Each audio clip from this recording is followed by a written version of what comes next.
Ladies and gentlemen, how are we all doing? Another episode of Smackdown is in the books, and some good stuff happened on this show. Some pretty dead filler, some stuff that's just straight up trash. We'll all talk about it now. So, basically, the thing you're clicking on this video to find out what Sasha Banks said in her promo about Bayley.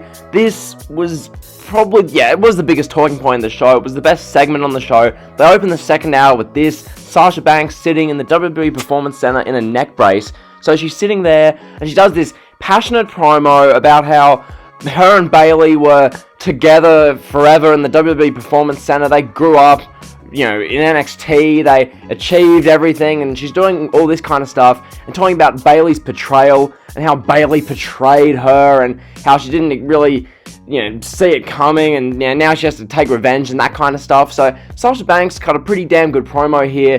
One of her better ones from memory. I can't really recall too many, amazing Sasha Banks promos. Usually a lot of them sound fairly similar. That's just my opinion. So, this one was pretty good. It was good intensity and all that kind of stuff. So then, once she cuts her promo for a few minutes, then Bayley ambushes her, attacks her from behind. I didn't see that coming. I thought they'd just have Sasha do a promo, but Bayley assaulted her from behind, beat her up, put the chair around her neck again, punched her a little bit more. We had a couple of people rush over and stop it, so a pretty good segment, the best thing on the show. If you didn't see this segment with Sasha and then Bayley at the end, go out and give it a look. I think it's definitely worth watching.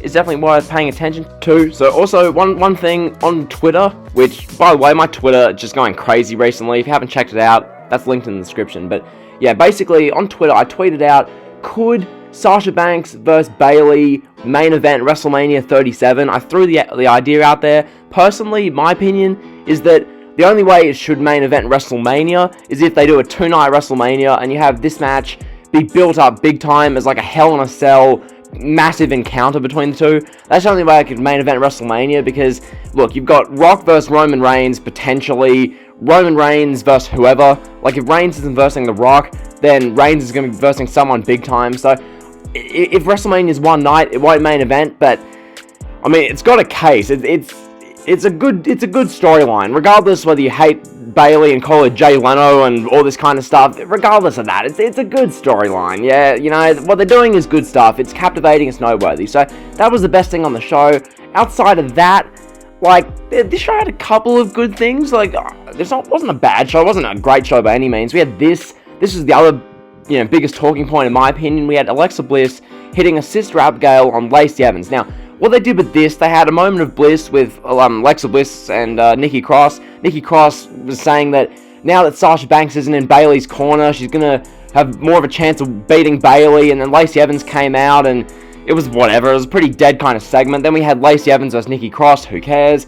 And then we had this match. So we had this little post-match interlude where Lacey Evans got in the face of Alexa Bliss. The Fiend got mentioned. Alexa Bliss, her facial expression changed. She got up. The camera work was really good. Hit the Sister Abigail. So, this was really good. I think Alexa Bliss, what they're doing with her and the Fiend is some of the best stuff on SmackDown. It's one of the reasons I tune in each week to see what they're going to do. So, I like what they did there. As for the Roman Reigns stuff in this show, because this is SmackDown, it's the big dog's yard. Basically, they did a Samoan street fight where it was Sheamus and King Corbin, or Baron Corbin, against Jey Uso and Roman Reigns. It was a fun street fight.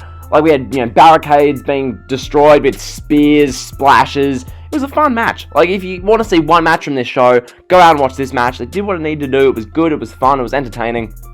I just think Roman Reigns is just sick. Now, what they did was they had Jey Uso and Reigns pick up the win. Afterwards, we saw different sides of Roman Reigns. So we had Jey Uso tease that he'd hold the title up, then he threw the belt back to Roman Reigns, then they embraced, and then Jey Uso walked off kind of all hyped, and Roman Reigns was just death staring him. So pretty good way to end the show. I like how they ended the show. Builds up to their match well, and should be good. So that was that. Now to talk about the stuff that wasn't that great. This was the worst thing on the show by far. This whole thing was just why? This is Vince McMahon, Bruce Pritchard, or Bruce, trying to write comedy for 8-year-olds, even though no 8-year-olds watch this anymore. SmackDown's audience is over 50s. But anyway, we had this segment where they did the dirt sheet, and then Heavy Machinery got involved, and then The Miz got brought to his tighty-whities. So we have The Miz rushing backstage wearing this, just all embarrassed. He's holding his private parts, and we have John Morrison with his blazer trying to cover him. It's just cringe.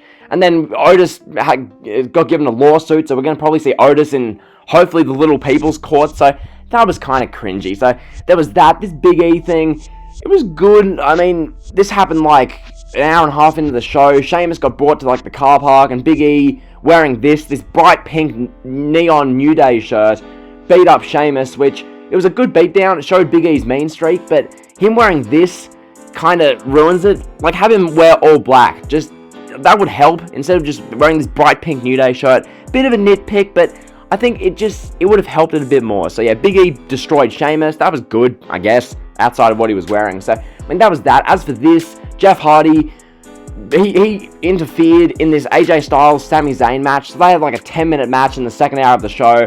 It was a fine match. I barely watched it, if I'm being honest. And then at the end, Jeff Hardy came in, got involved. He beat up AJ Styles, beat up Sami Zayn. They're both sitting at ringside, like, selling. Then Hardy gets a ladder. He grabs the microphone and says that they're ending this once and for all. He's sick of being called a fraud. He's sick of being called, whatever Styles is calling him. So he's announced the ladder match. So we're getting an IC title ladder match for Clash of Champions, which should be good. And then, speaking of Clash of Champions, we're now getting Lucha House Party versus Cesaro and Nakamura.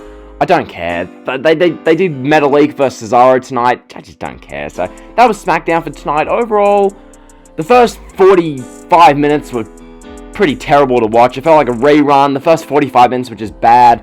The next 30 to 40 minutes were really good. We had a good Roman Reigns video package. We had the Alexa Bliss, Sister Abigail to Lacey Evans. We had the Sasha Banks Bayley segment. And we had the Jeff Hardy stuff with the IC title. So that was good. The main event was fun. And the ending was, the ending was interesting. So yeah, if you enjoyed the video, like, comment, sub. If you know the drill. See ya.